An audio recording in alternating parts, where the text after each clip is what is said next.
Hello beautiful people, welcome to smart programming. आज एक और नई सीरीज़ ऑफ वीडियो के साथ जिसका नाम है गोट केयर एंड इट्स मैनेजमेंट।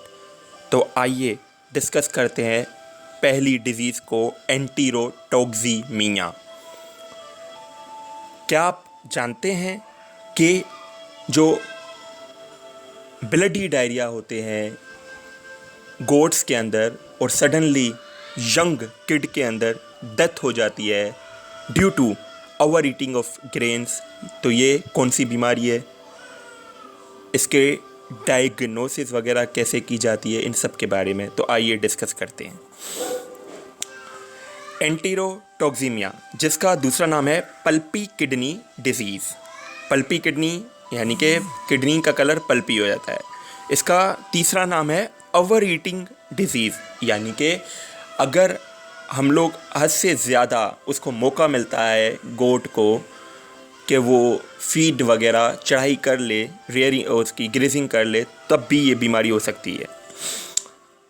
इस वीडियो में हम लोग डिस्कस करने वाले हैं इंट्रोडक्शन, इसका काजेटिव एजेंट, इसकी पैथोजेनेसिस, इसकी क्लिनिकल फाइंडिंग्स, पोस्टमार्टम यानी कि नेक्रोटिक फाइंडिंग्स, डिफरेंशियल डायग्नोसिस यानी कि डायरिया तो और भी मुख्तलिफ डिजीज़ वगैरह में भी होते हैं, तो उससे हम लोग इसको कैसे डिफ्रेंशिएट करेंगे। इसके साथ साथ इसकी डायग्नोसिस कैसे की जाती है फील्ड लेवल पर और लेबोरेटरी लेवल पर, इसके साथ साथ इसकी ट्रीटमेंट। इंट्रोडक्शन आपको स्क्रीन में नज़र आ रहा होगा कि एंटीरोटॉक्सीमिया एक बैक्टीरियल डिजीज़ है जिसका काजेटिव एजेंट है क्लोस्ट्रीडियम परफेरेंजिन। ये इसका जो होस्ट है वो कौन कौन से हैं, sheep, goat and other animals, जिसमें डियर, हिरन वगैरह आते हैं। ये ऑर्गेनिज्म नॉर्मली गट के अंदर मौजूद होता है, ह्यूमन की भी एज वेल एज एनिमल की इंटेस्टाइन या उसकी गट के अंदर। जब भी इंटेस्टिनल इन्वायरमेंट में अल्ट्रेशन आती है, चेंज आता है, कैसे चेंज आएगा, अगर सडनली हम लोग चेंज इन डाइट करते हैं या कोई अदर फैक्टर्स जैसे बाहर स्ट्रेस हो, पानी का या इन्वायरमेंट वगैरह का, तो उसमें क्लोस्ट्रीडियम जो परफेरेंजिन्स हैं ये प्रोलिफरेट यानी कि ग्रोथ करते हैं और डिजीज़ काज करते हैं और ये अपॉर्चुनिस्टिक बैक्टीरिया में कन्वर्ट हो जाते हैं। इशोलॉजी की बात करूं तो क्लोस्ट्रीडियम परफेरेंजिन इसका काजेटिव एजेंट है। क्लोस्ट्रीडियम परफेरेंजिन के बारे में अगर आपको मैं बताता चलूं तो ये ग्राम पॉजिटिव बैक्टीरिया यानी कि इसकी सेल वॉल क्या होती है, थिक होती है और ये नॉन मोटाइल है, यानी कि इसके पास फ्लैजिला नहीं होता, ये खुद मूवमेंट नहीं कर पाता।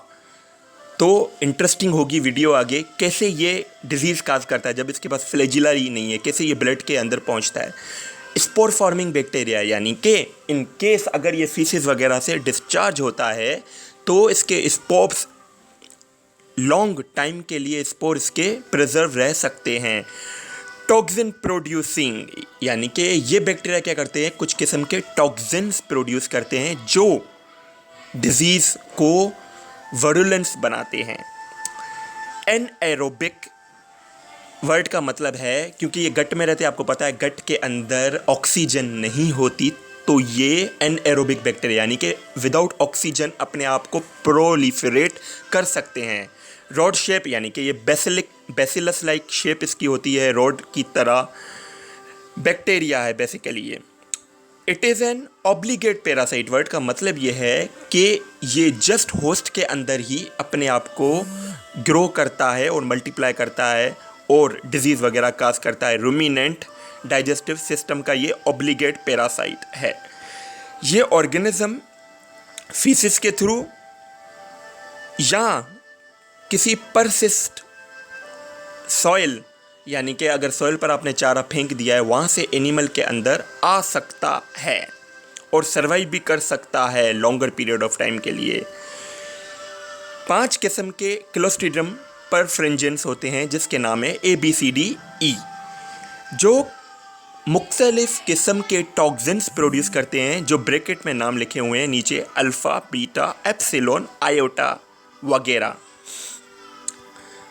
अगर हम क्लोस्ट्रीडियम परफेरेंजेंस की टाइप की बात करें ABCDE में, तो डी जो टाइप है वो बहुत ही ज़्यादा अहमियत का हामिल है, क्योंकि यही ही एंटीरोटॉक्सिमिया काज करता है। और अगर हम लोग क्लोस्ट्रीडियम परफेरेंजेंस टाइप डी में टॉक्सिन की बात करें, तो अल्फा टॉक्सिन और एप्सिलॉन टॉक्सिन ये दो main toxin type D produce करता है, जो क्या करते हैं, वेस्कुलर परमेबिलिटी या इंटेस्टिनल की परमेबिलिटी को इंक्रीज़ करते हैं, जिसकी वजह से ये बैक्टीरिया भी इसके साथ साथ इसके टॉक्सिन भी ब्लड के अंदर आ जाते हैं और जो टॉक्सिमिया की कंडीशन क्रिएट करते हैं।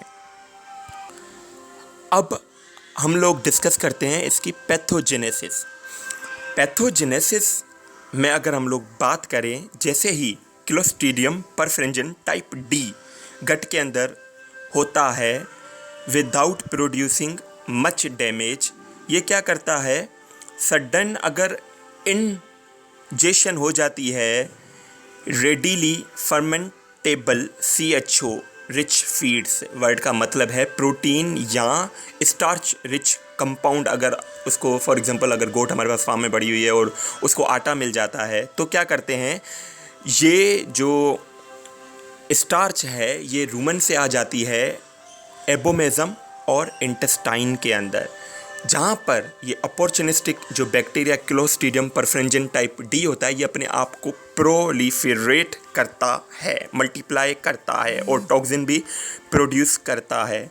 जैसे ही प्रोलिफरेशन होती है क्लोस्ट्रीडियम परफेरेंजेंस टाइप डी की, तो मोर प्रोलिफरेशन मोर एप्सिलॉन प्रोटॉक्सिन प्रोड्यूस होता है। ये जो एप्सिलॉन प्रोटॉक्सिन है, इंटेस्टाइन में एक एंजाइम होता है ट्रिप्सिन, जिसकी वजह से ये एक्टिव टॉक्सिन में कन्वर्ट हो जाता है, यानी कि एप्सिलॉन एक्टिव टॉक्सिन में, जो क्या करता है, जो वेस्क्यूलर परमेबिलिटी है ना, वर्ड का मतलब है ब्लड वेसल्स जो गुजरती है इंटेस्टाइन से, उसकी परमेबिलिटी को बढ़ा देता है। तो क्या होता है, मोर टॉक्सिन जाता है ब्लड के अंदर, तो टॉक्सिमिया कंडीशन जनरेट हो जाती है। मिया वर्ड का मतलब है ब्लड, टॉक्सिन यानी कि जहर, ये जो एप्सिलॉन जहर है ये किस में आ जाता है, ब्लड के अंदर। अब होता ये, जैसे ही ये ब्लड के अंदर आएगा तो ये अपने जहर सिम्टम काज करेगा। अगर लंग में जाएगा तो वहाँ पर पल्मोनरी अडीमा काज करेगा। अडीमा क्यों होगी, क्योंकि वहाँ पे एक्सेसिव अपना फ्लूइड एक्यूमुलेट होगा लंग्स के अंदर गोट की। न्यूरोलॉजिकल साइंस आएंगे, जैसे कि झटका वगैरह आना, या वो जानवर नीचे लेट जाएगा गोट हमारा या शीप। फीवर होगा, टेम्परेचर हाई होता है, जो नॉर्मल उसका टेम्परेचर होता है गोट से उससे ज़्यादा होता है। रीनल फेलियर, जो पल्पी किडनी डिजीज़ मैंने बात की, तो ये जहर क्या होता है, जहर को निकालने का काम होता है किडनी का। अगर किडनी के पास हद से ज़्यादा जहर आ जाए तो ज़हरी बात है, किडनी भी एक अरसे तक एनिमल की काम करेगी ह्यूमन की किडनी की तरह, उसके बाद वो फेल हो जाती है। उसके बाद क्या होता है, जहर ब्लड में पड़ा होता है तो लेथर्जी महसूस होती है एनिमल को, एनिमल सुस्त पड़ा होता है एक साइड पर, अपने जो फ्लोक है उससे दूर हट के एक साइड पर पड़ा होता है। इसके साथ साथ हेमरेजिक डायरिया, यानी कि जो डायरिया होंगे उसके साथ ब्लडी स्पॉट्स हमें नज़र आएंगे, जिसको हम लोग डायसेंट्री कहते हैं। क्लिनिकल फाइंडिंग की अगर मैं बात करूं तो क्लिनिकल टर्म्स के हिसाब से हम इस डिजीज़ को 3 स्टेजेस में डिवाइड करते हैं, पर अक्यूट, अक्यूट और क्रोनिक। पर अक्यूट क्रोनिक, ये 3 डिजीज़ बनी है 2 फैक्टर्स के ऊपर, एक इंटेंसिटी के ऊपर और एक टाइम पीरियड के ऊपर। अगर टाइम पीरियड शॉर्ट है और इंटेंसिटी भी ज़्यादा है तो वो पर अक्यूट, अगर मीडियम है तो अक्यूट, और अगर क्रोनिक के टाइम पीरियड बहुत ज़्यादा ले रही है, जैसे टीबी डिजीज़ होती है और इसके सिम्टम्स भी हल्के फुल्के हैं, शिद्दत उसकी कम है, तो इसको हम लोग कहते हैं क्रोनिक। पर अक्यूट में क्या होता है कि ये आमतौर पर यंग किड में होती है या लैम्ब वगैरह में होती हैं और 24 आवर्स के अंदर अंदर उसकी डेथ हो जाती है। क्लिनिकल साइंस की अगर मैं बात करूं पर अक्यूट के अंदर, तो सडन लॉस ऑफ एपिटाइट, यानी कि वो खाना पीना छोड़ देगा, डिप्रेशन पड़ा रहेगा एक तरफ फ्लॉक से दूर होकर, लाउड और पेनफुल, यानी कि वो बार बार किक मारेगा अपनी बेली के ऊपर, क्योंकि उसको पेट के अंदर मरोड़ होगी लैम्ब को, किड को, तो बार बार, ये भी एक क्लिनिकल साइन है। प्रोड्यूस वाटरी डायरिया, यानी कि पानी की तरह उसको पीक आती जाएगी। फीवर उसका 105 फ़ारेनहाइट तक होगा, 105 फ़ारेनहाइट तक, मोस्टली 101 फ़ारेनहाइट या 101.5 फ़ारेनहाइट तक इसका शीप और गोट का टेम्परेचर होता है, तो 105 फ़ारेनहाइट तक टेम्परेचर उसका पहुंच जाएगा। इसके साथ साथ वो जानवर वीक रहेगा और रिकम्बेंट यानी कि लेटा रहेगा लिटरली साइड पर। इसके साथ साथ एब्डोमिनल डिस्कम्फर्ट यानी कि मैंने जो कहा ना, आपको किक मारेगा तो उसको पेट में मरोड़ वगैरह फील हो रही होगी, ये सारे किकिंग वगैरह के साइंस वगैरह नज़र आएंगे पर अक्यूट कंडीशन के अंदर। As far as acute form is concern, acute form के अंदर हमें क्या होंगे, similar clinical signs with less severity, यानी कि जो भी साइंस पर अक्यूट में थे वही अक्यूट में नज़र आएंगे, पर उनकी शिद्दत थोड़ी कम होगी और टाइम पीरियड भी 24 यानी कि 1 दिन से 3 दिन या 5 दिन के दरमियान आएगा। अफेक्ट मोर मैच्योर गोट्स, यानी कि जैसे पर अक्यूट यंग किड और लैम्प को अफेक्ट करती है, तो ये जो मैच्योर गोट होती है या मैच्योर शीप होती है उसको अफेक्ट करती है। स्पेक्ट्रियस रिकवरी अक्कर, यानी कि रिकवरी हो सकती है अगर उसको ट्रीट सही किया जाए तो। If not treated affected animal may die, यानी कि जो अफेक्टेड एनिमल डाई हो सकता है अगर उसकी ट्रीटमेंट ना की जाए तो। क्रोनिक फार्म के अंदर क्या होता है, जो इंटरमिटेंट रिकरिंग एंड इलनेस, यानी कि कभी बुखार आएगा कभी नहीं आएगा, इस किस्म के साइंस वगैरह हमें उसमें नज़र आएंगे। मैच्योर एनिमल पर, यानी कि यूजुअली मैच्योर एनिमल को ही ये क्रोनिक फार्म होती है। अफेक्टेड जो गोट होते हैं आर डल, वो डल होंगे और एक तरफ पड़े रहेंगे, रेड्यूस कर देंगे खाना पीना, उसको भूख वगैरह नहीं लगेगी, आप उसको चारा भी देंगे वो नहीं खाएंगे। प्रोग्रेसिव वेट लॉस, यानी कि कंटिन्यूसली वो उनका वेट है ना वो कम होता जाएगा। डिफ़िकल्ट टू डायग्नोज, ये जो कंडीशन होती है ना ये बहुत डिफ़िकल्ट होती है डायग्नोज करने में।